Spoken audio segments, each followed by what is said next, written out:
na po ng magic sarap. Ang sinangag na mais. Super sarap po yan. Konting mantika lang po.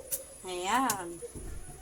Ayan. Easy recipe lang po to. Ilagay na po natin yung bawang. Ayan.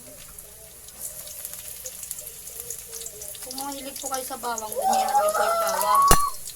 Kasi po, yun po yung nagpapasarap. Ayan guys. So, hintayin lang po natin siyang maluto, maging crispy po siya.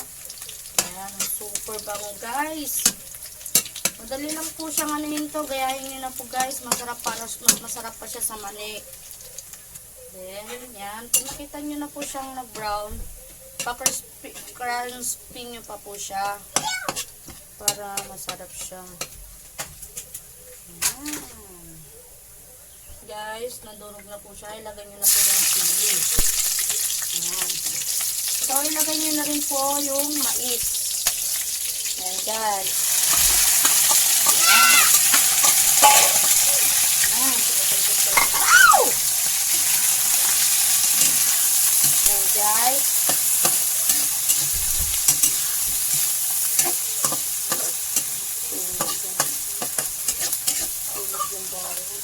Ayan. Then, takpan nyo po siya para po agad-agad po siyang naluto. Ayan.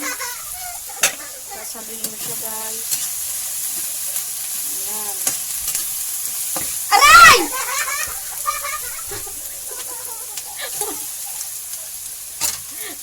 Lagyan nyo na po ng magic sarap.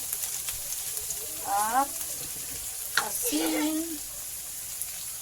Guys, asin. Unting asin lang. Tataluin nyo.